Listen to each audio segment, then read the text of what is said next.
outgrew that school, would transform the part, fit audience found, but cannot rule my fanatic heart.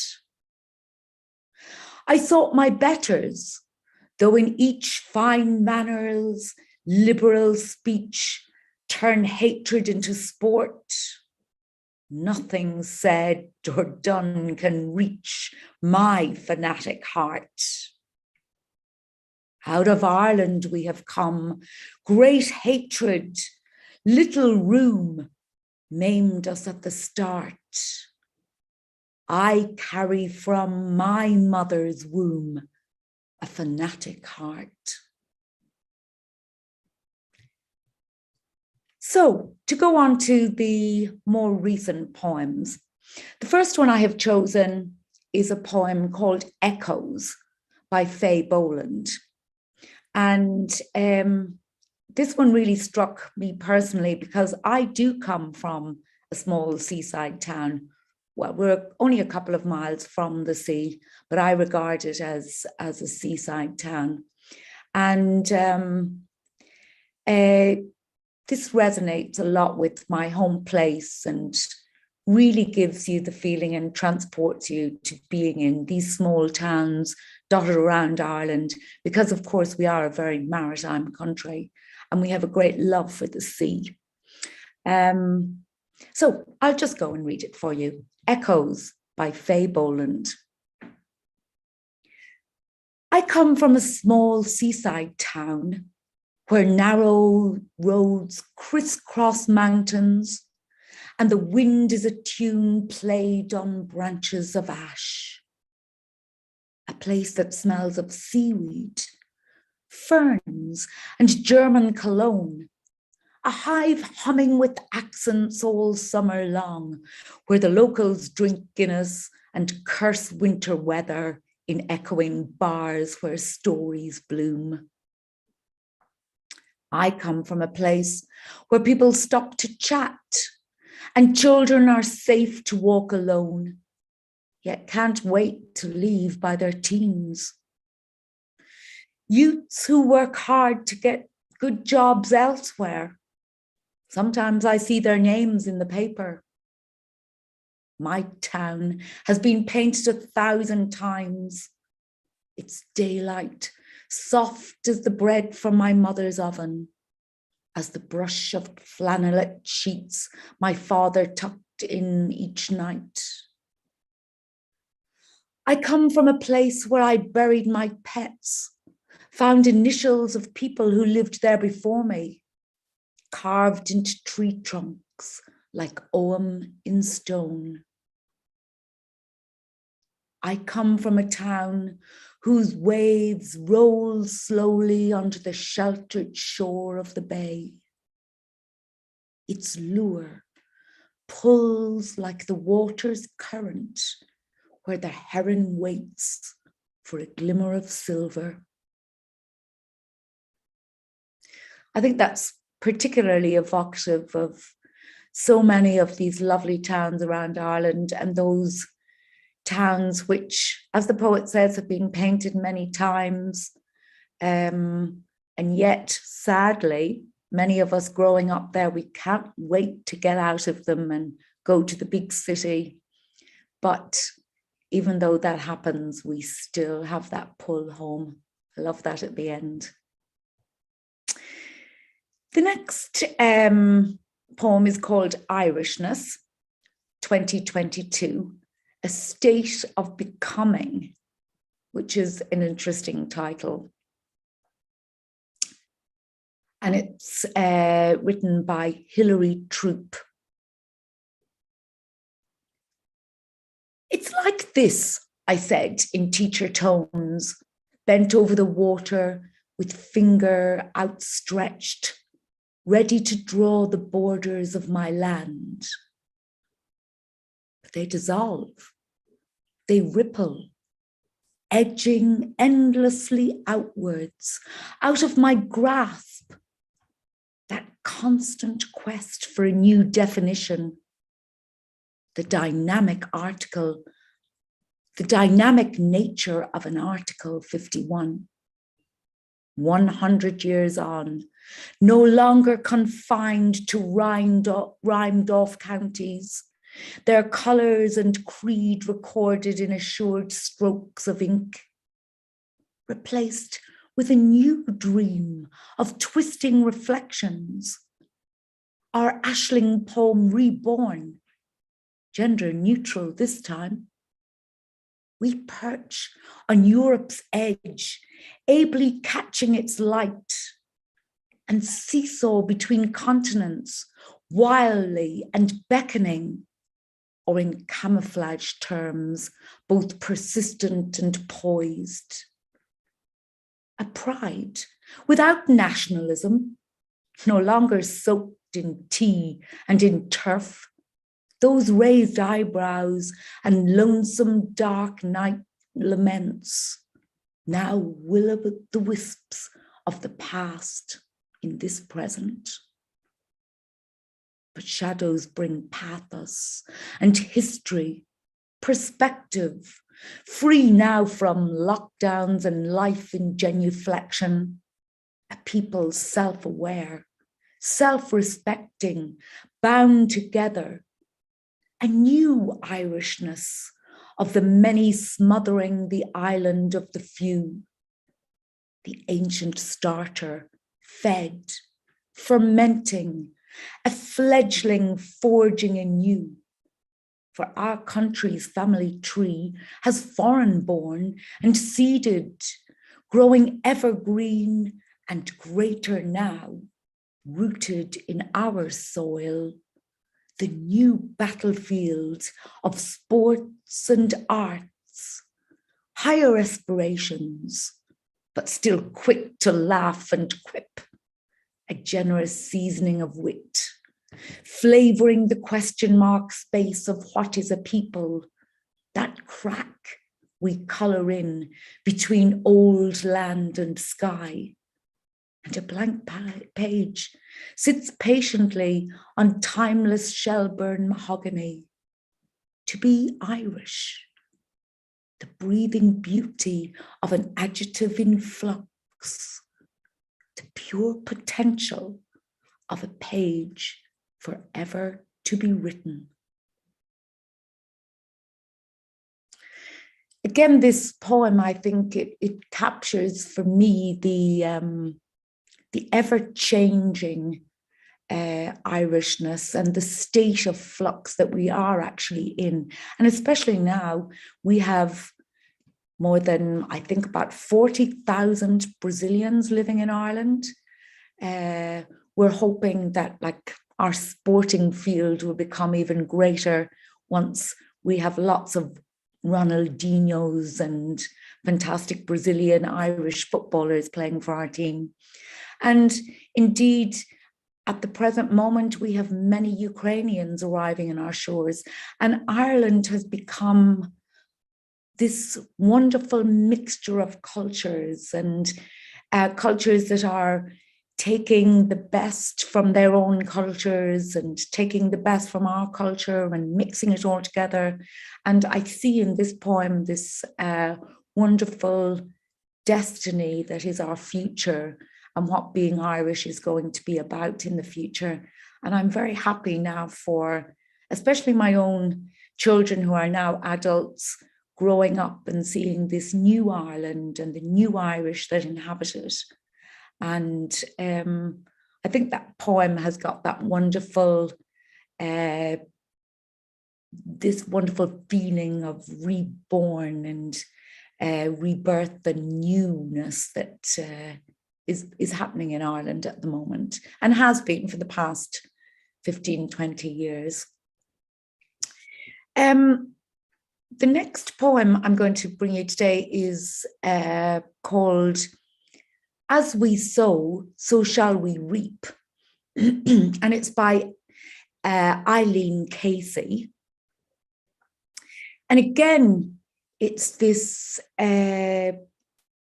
thinking back on what Ireland was like and some of the old expressions and ways that we used to speak in the way that we used to speak, now how that's all changing.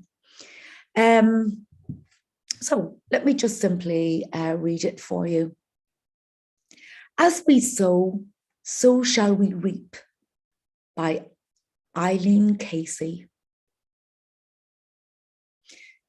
My parents walked a middle way, there via Medea, pursued a common cause, family, a nation's brace in sickness and in health.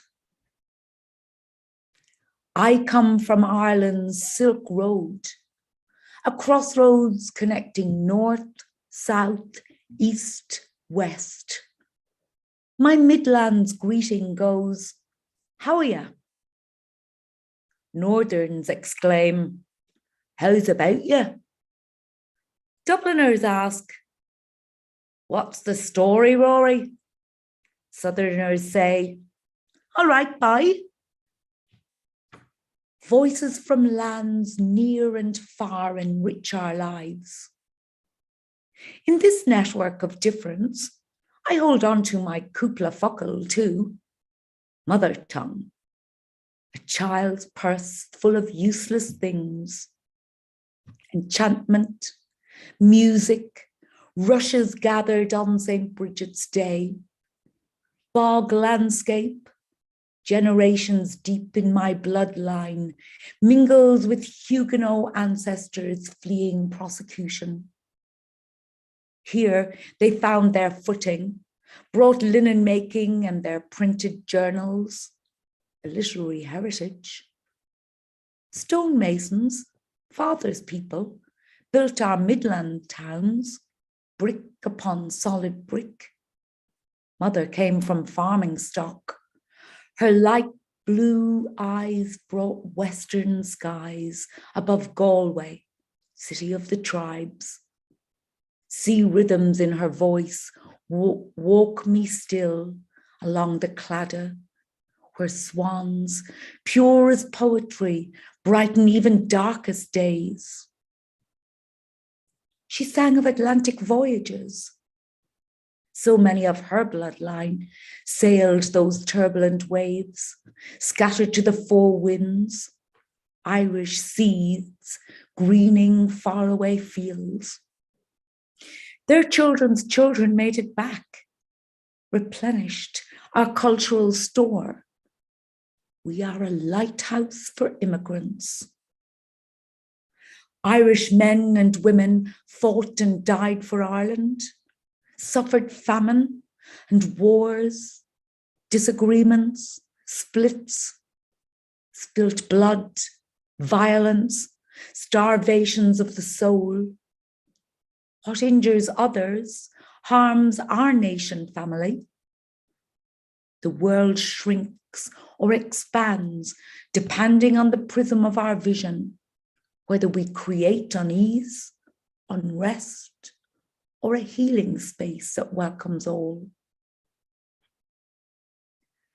When we open hearts and minds, when we gather abundant harvests, ripened by the warmth of human kindness, our nation blooms.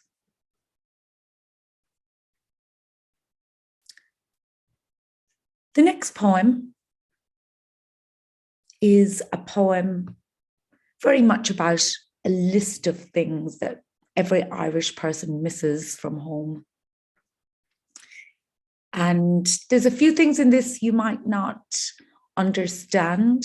They're quite cultural, things like the hair of the dog, which is what Irish people say after we're out for a big night and a lot of us are suffering from a hangover. We'd say the next day, do you want to go for the hair of the dog?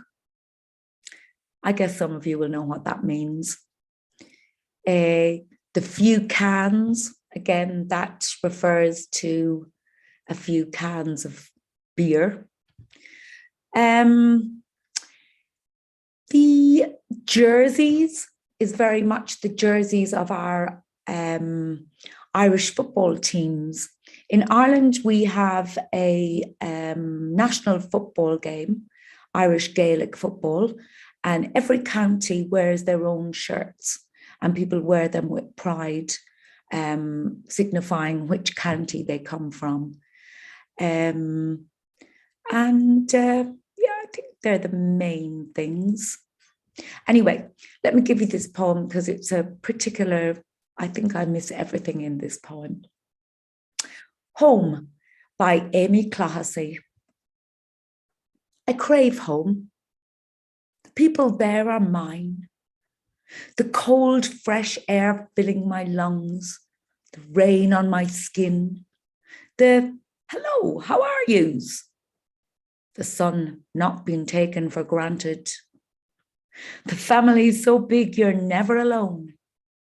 The traditions and suspicions. The weather, it's fine. The locals and their ways. The sense of belonging. The people knowing your business as if somebody cares. The tea and chats, the pubs and the atmosphere, the laughs and the cries that are shared. The way you know your way without Google Maps. The way not every person you see is a stranger. The green. Oh, the green everywhere. The pride for a parish. The many, many accents in one small island. The way you'll be missed. The real love for the country. The big breakfasts. The hair of the dog.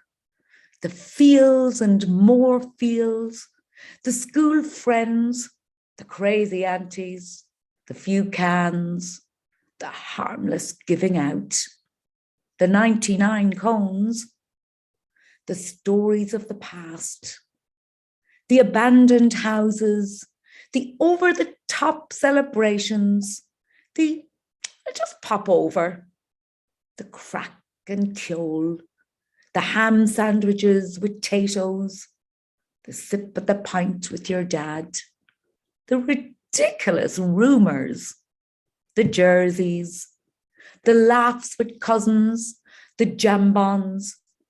The city shopping trips. The laid-back uncles. The sneer. The fuss of your grandmother. The neighbour who knows your name. The 12-hour nursing shifts. The grand stretch in the evening. The silly tiffs with the mother. The comfort of your parents' house. The back roads. The shitty nightclubs. The calls not planned around time difference. The usual order at the local chipper. The support for the local charities. The private sibling jokes. The not having to explain you're Irish. The nicknames. The spins into town. The list could go on. The crave for home. There's a lot of things there that I really miss. And particularly, I was thinking of this, like living overseas, not having to think about the time difference. Every time I ring my mom, I'm thinking, oh, it's 4 hours ahead in Ireland. What will she be doing? And now the clocks have changed. Oh, it used to be 3 hours. Now it's 4 hours. And it's even more impossible with my family at the moment because my daughter's in Canada. So we have to think she's 3 hours behind or 4 hours behind. And here we are, and my family are 4 hours ahead. And now, to make it even worse, our son is going to move to Australia. So I think the phone calls or the Zoom calls are going to be practically impossible when we're trying to all take account of the time difference. But it's lovely when you're home. You don't ever have to think about that. The next one is called Kingdom by Brian Kirk. There's an area in Ireland called County Kerry, which the people who live in Kerry call the Kingdom. And they're very proud of their kingdom, but which everybody outside of Kerry completely disagrees with. But we let them call it there. We Irish people, we like to let the Kerry-men think what they want to. But it made me smile when I was reading this poem, because we all think of Ireland as a kingdom. Kingdom by Brian Kirk. My father cut the hedges, planted beds, stored fuel up for the winter months, built fires in chilly waiting rooms. He didn't say a lot, but when he spoke, you listened if you knew what was good for you.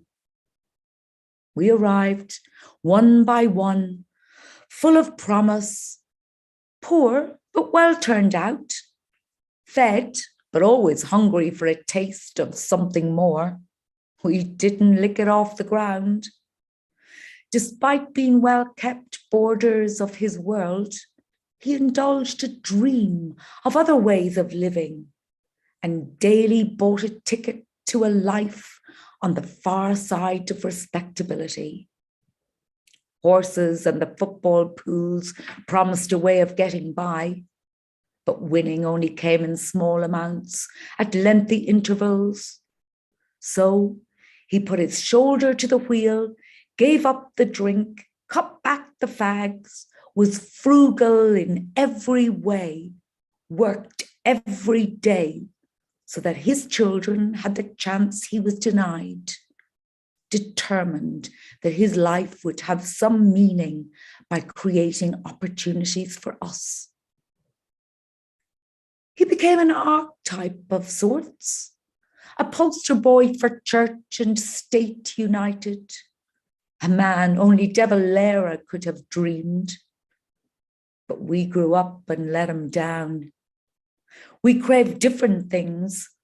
Our childhood spent gazing out beyond the hedges that he trimmed, dreaming another kind of life outside the fortress he built from duty, faith, and love. The foundations were unstable. The things he thought would last forever soon would crack.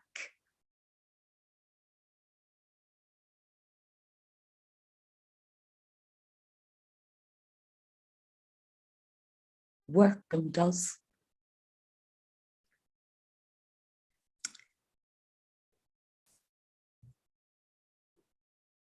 And now I'm going to bring you the last poem, which is the actual winning poem. It's called Lucan Geometry, written by Andrew Deacon. And I think it's, again, very, very reflective of Ireland today, and especially out around Lucan, which, well, I used to teach quite near Lucan, and when I drove to school, I would be passing through quite a few fields that were still farmed and orchards and gardens, but now it's all completely built up.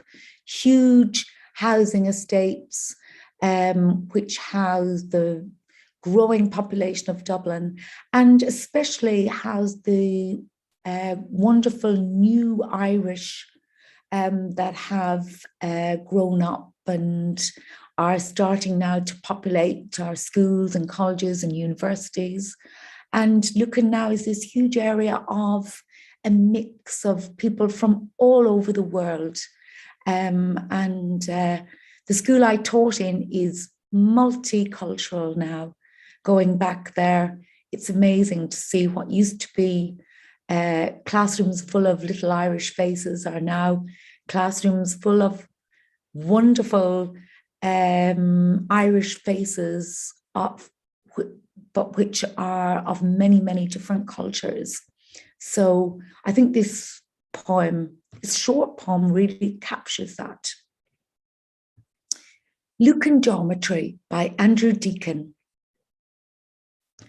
At work, they've never heard of Gandahar, but then they've never heard of Adamstown, where Omer parks and rolls the window down and views the edge of Dublin from his car. outside his house, the long, straight concrete band of path, the road, and parallel to that, the railway, the canal, all straight and flat. Turn left for Dublin, right for Ireland. 5-year-old Fatima waves her plastic bat, cries, "Cricket, Daddy?" Bowls her tennis ball, follows its edged parabola, its fall in the water, shrieks with joy, "How's that?" Grinning, exultant in her tartan skirt, she kisses the shamrocks on her tiny shirt. So that's all we have in the way of the poetry for you today. I hope that you enjoyed these brand new poems. I hope that you've learned something about this new Ireland, which Irish poets have tried to present in their writing. And as we speak, Ireland is preparing to receive, I think, about 200,000 new refugees from Ukraine. And this year, on St. Patrick's Day, the Irish government released a beautiful video, which is an old song recorded by Paul Brady many years ago, and but has now been remastered to include the way that we want to show our standing with the Ukrainians as they come to our country, and I hope that they will find in our country peace and happiness for whatever length they choose to stay. So I'm going to leave you today with this video. I hope you've enjoyed today's poetry. Please look back at it and read the poems again. There's a lot more to be found. Bye-bye for now.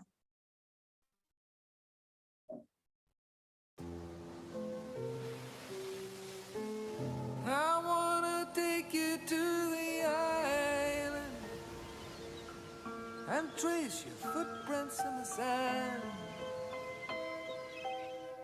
And in the evening, when there's no one around, we make love to the sound of the ocean. They're raising banners over by the markets, whitewashing slogans on the shipyard wall. Witch doctors praying for a mighty showdown. No way our holy flag is gonna fall. I wanna take you to the island and trace your footprints in the sand. And in the evening, when the sun goes down, we'll make love to the sound of the ocean.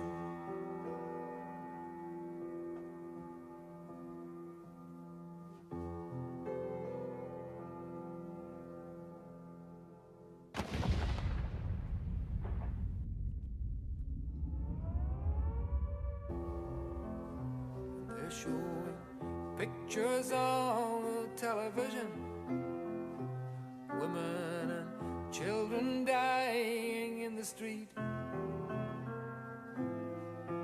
Now we're still at it in our own place, still trying to reach the future through the past. How this twisted